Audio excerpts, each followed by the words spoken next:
नमस्कार दोस्तों।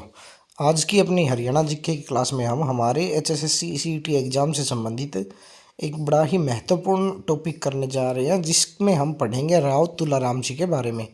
राव तुलाराम जी जो थे उनको हमारे हरियाणा में राजनायक के नाम से भी संबोधित किया जाता है। राव तुलाराम जी के जन्म के बारे में बात करें तो 9 दिसंबर 1825 को रेवाड़ी के रामपुरा में इनका जन्म हुआ था।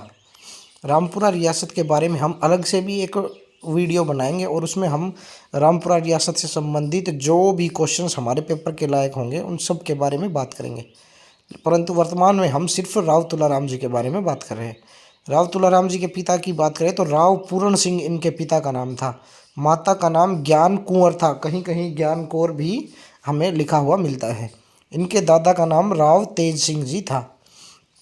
राव तुलाराम जी ने भारत को आज़ाद कराने हेतु ईरान व अफ़गानिस्तान के शासकों के साथ मुलाकात की थी। तो हमारे पेपर में अगर पूछा जाए कि भारत को आज़ाद कराने हेतु हरियाणा से संबंधित किस महत्वपूर्ण हस्ती ने ईरान व अफ़गानिस्तान के साथ समझौता किया, तो राव तुलाराम जी का नाम हमें ध्यान रखना है। रूस के जो जार होते थे, जो शासक होते थे रूस के, उनके साथ संपर्क करने की भी इनकी योजना थी। 23 सितंबर 1863 को काबुल में, अफ़गानिस्तान की राजधानी काबुल में पेचिश से इनकी मृत्यु हो गई। तो राव तुलाराम जी की मृत्यु अफ़गानिस्तान की राजधानी काबुल में हुई थी। 1857 की जो क्रांति थी उसमें राव तुलाराम ने खुद को स्वतंत्र घोषित करते हुए राजा की उपाधि धारण कर ली। इसीलिए इनका नाम जब भी हमें मिलता है लगभग जगह राजा राव तुलाराम के नाम से ही लिखा हुआ मिलता है। इन्होंने नसीबपुर और नारनौल के मैदान में अंग्रेज़ों से युद्ध किया, जिसमें इनके 5000 से अधिक सैनिक मारे गए थे। नसीबपुर नारनौल में जो युद्ध हुआ था उसका नेतृत्व राव कृष्ण सिंह, जो कि राव तुलाराम जी के चचेरे भाई थे, उन्होंने यहाँ पर सेना का नेतृत्व किया था। राव तुलाराम जी ने ब्रिटिश सेना के कमांडर जेरार्ड और कप्तान वालेस को मार दिया था। तो हमारे पेपर में अगर पूछा जाए कि ब्रिटिश सेना के कमांडर जेरार्ड और कप्तान वालेस को किस युद्ध में मारा गया, तो राव तुलाराम जी के साथ जो इनका युद्ध हुआ था उसमें उनकी मृत्यु हुई। विद्रोह के कारण 1859 में अंग्रेजों ने इनकी रियासत को जब्त कर लिया, और परंतु इनकी दोनों जो पत्नियां थी उनका संपत्ति पर अधिकार कायम रखा गया।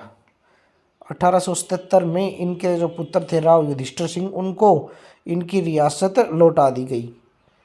अहिरवाड़ नरेश, रेवाड़ी नरेश, राव बहादुर से इन्हें सम्मानपूर्वक याद किया जाता है, या ये उपाधियां इनको प्रदान की गई हैं। 23 सितंबर 2001 को भारत सरकार ने इनके सम्मान में डाक टिकट जारी किया, राव तुलाराम जी के सम्मान में। राव तुलाराम चिकित्सालय की बात की जाए तो वो दिल्ली में स्थित है, राव तुलाराम चिकित्सालय। 17 मई 1857 को इन्होंने अपने चचेरे भाई राव गोपाल देव के साथ मिलकर स्थानीय तहसीलदार जो थे उनको पद से हटा दिया और विद्रोह में शामिल हो गए।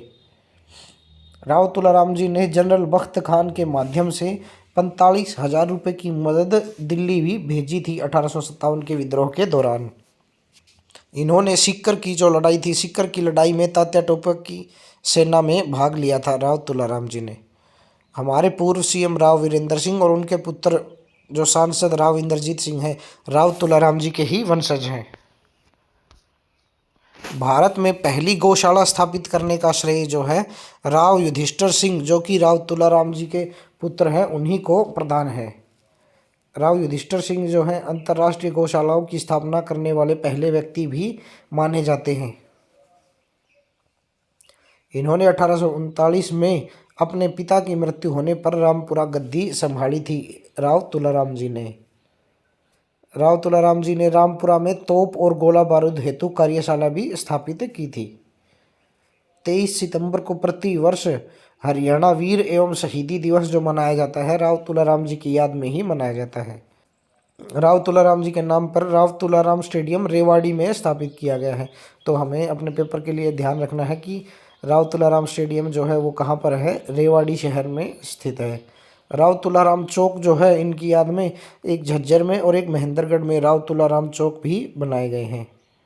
तो ये हमने राव तुलाराम जी से संबंधित हमारे पेपर के लिए जो भी इम्पोर्टेंट डिटेल्स थी उनके बारे में बात की, और इनको अपने हाथ से लिखकर और 2 से 3 बार इनको पढ़कर और पेपर तक कहीं भी आपको राव तुलाराम से संबंधित कोई भी डिटेल दिखाई दे उनको भी इन नोट्स में ऐड कीजिए और फिर आप इनका रिवीजन करके जब अपने पेपर में बैठेंगे तो आपको अपनी तैयारी में काफ़ी फ़र्क दिखाई देगा। तो धन्यवाद दोस्तों, पढ़ते रहिए और अपने HSSC CET एग्ज़ाम की तैयारी खूब मन लगाकर करते रहिए। धन्यवाद।